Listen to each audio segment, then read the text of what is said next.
역사를 새롭게 쓴다는 것은 세상이 바뀌었다는 뜻입니다. 한국인들은 지금 집단 최면에 걸려 멀쩡한 민주국가에서 민주를 찾습니다. 폭동을 저질러 놓고 민주화 운동을 했다고 우깁니다. 거짓말을 자주 하다 보면 거짓과 참을 구분하지 못하는 지경에 빠집니다. 없는 것을 만들어 섬깁니다.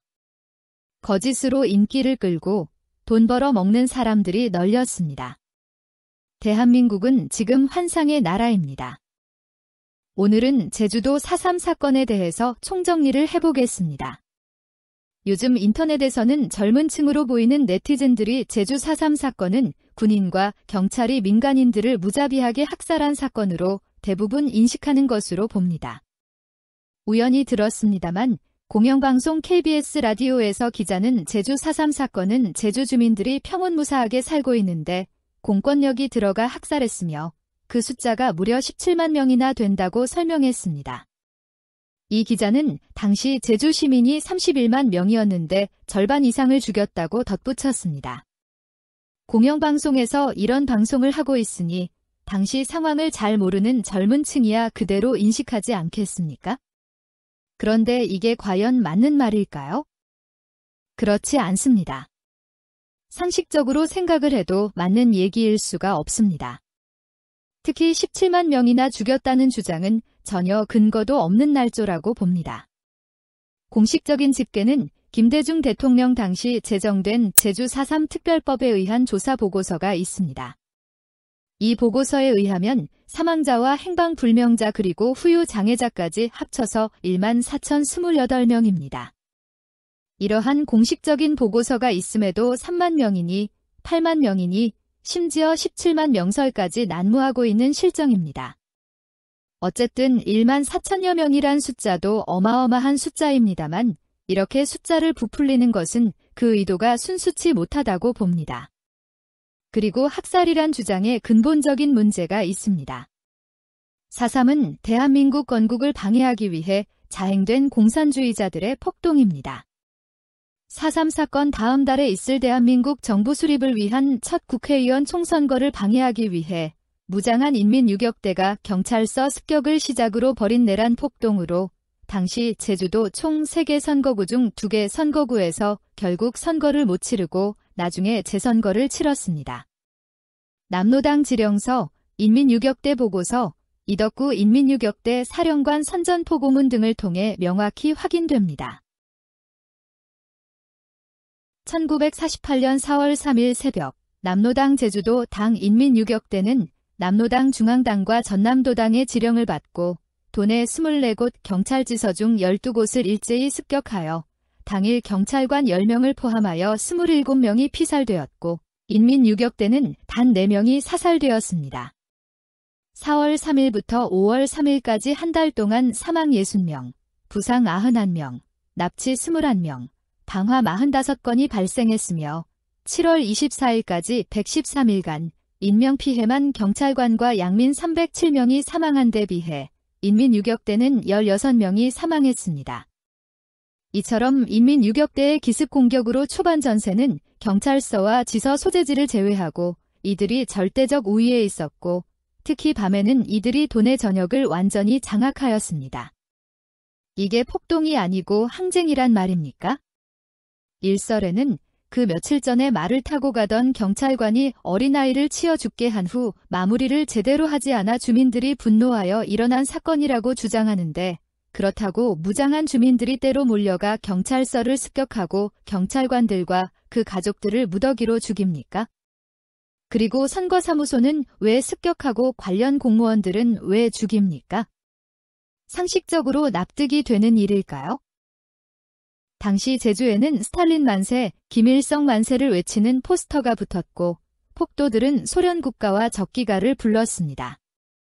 북측에는 북조선이라는 국가가 이미 섰습니다. 행정조직은 없었지만은 인민위원회라는 조직이 만들어짐으로써 북쪽에서 김일성 정부가 먼저 들어선 것입니다. 폭동을 주도한 김달삼은 김일성의 북조선을 지지하는 지하선거를 주민들에게 강제했고 5만여 명의 투표지를 가지고 북으로 갔습니다. 그는 남쪽도 공산주의 국가가 되어야 된다는 신념을 가진 남로당 공산게릴라 사령관이었던 겁니다.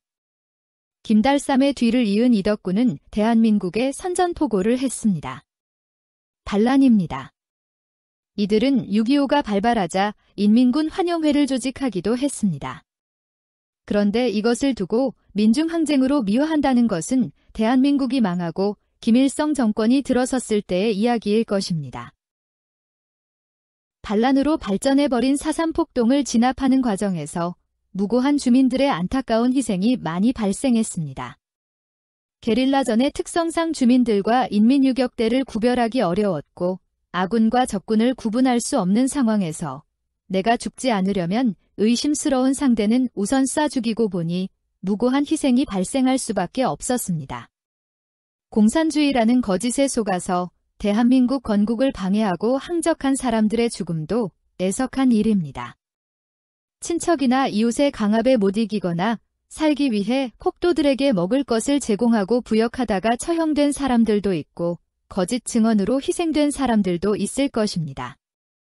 그러나 대한민국의 항적한 사람들을 국가가 희생자로 기리고 보상할 수는 없습니다. 대한민국의 정체성을 지키는 존립을 위한 싸움에서 아군과 적군은 가려야 하는 것입니다. 이 모든 책임은 자유대한민국 건국과 존립을 인정하지 않고 한반도 공산화를 획책한 김일성을 비롯한 공산주의자들에게 있습니다. 당시 한반도 38선 이남은 미 군정 하에 있었고 38선 이북은 소련이 김일성을 앞세워 점령한 상태였습니다. 북측에서는 이미 형식적이지만 선거를 치러 김일성을 국가주석으로 뽑아놓은 상태였고 남측이 정부 수립을 위해 1948년 5월 10일을 첫 국회의원 총선거일로 정하고 준비를 하고 있었습니다. 그런데 한반도 전체를 적화하려는 소련이 김일성과 남로당을 선동하여 남측의 선거를 못하게 방해하려 폭동을 일으킨 것이 4.3 사건의 본질입니다. 이는 미 국무성에 해제된 기밀문서에도 나타나 있고 소련의 기밀문서를 통해서도 이미 확인이 된 역사적인 사실입니다. 남북협상이 결렬되고 자유민주주의 국가 통일이 사실상 무산되자 미 군정과 유엔의 승인하에 남측 단독으로 총선거를 통해 국회의원들을 뽑고 국회에서 헌법을 만들어 대통령을 뽑는 절차인데 이를 못하게 한 것입니다. 다시 말하자면 대한민국을 만드는 첫 총선을 저지하기 위해 남조선 노동당 무장 게릴라 350여 명이 경찰지서와 선거관리 사무소 등을 습격한 것입니다. 당시 신문을 보면 하나같이 폭동으로 기록하였습니다. 어디에도 항쟁인이 하는 기록은 없습니다. 이러한 역사적 기록은 각 신문뿐만 아니라 국가기록원, 국방부나 검찰에도 보관되어 있습니다. 모두가 폭동으로 기록되어 있는데 지금 와서 항쟁이라고 다시 쓰겠다는 것은 대한민국 정체성을 부정하는 것입니다. 대한민국이 없어지고 한반도 전체가 공산화된 후에나 있을 일이지요. 사실 제주도는 4.3 사건이 있기 오래전인 1921년에 공산주의 사상이 들어왔습니다. 일본에 유학 갔던 사람들이 돌아와 공산당을 만든 것입니다. 노조도 있었고 파업도 있었고 폭동도 있었습니다. 대표적인 사례가 1931년 11월 12일자 조선일보에 제주도 폭동사건 속보라는 보도가 나옵니다. 축항 노동자들이 임금 인상을 요구하여 거절당하자 사무소를 습격하여 사무원들을 폭행하고 기물을 박살낸 사건이지요. 일본과 가까워 육지보다 미리 개화되었다고 할까요? 어쨌든 당시 교통과 통신이 원활치 못한 시대의 제주도는 육지와 많이 달랐습니다. 말도 다르잖아요. 4.3 사건도 시작한 지 7년 만에 끝났습니다. 그 사이 육지에서는 김일성이 직접 6.25 남침을 감행하여 3년 전쟁이 끝나고도 한참 뒤에야 제주도는 평정되었습니다. 지금 제주 4.3 평화공원에는 대한민국의 항적한 많은 폭도들이 희생자로 둔갑해 위패가 모셔져 있습니다.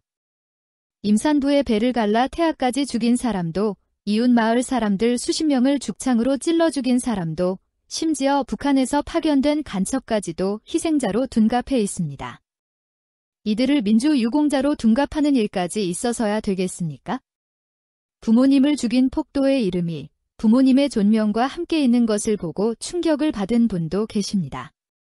그러나 지역 이기주의에 묻혀 더 이상 말을 못하는 분위기가 되었습니다.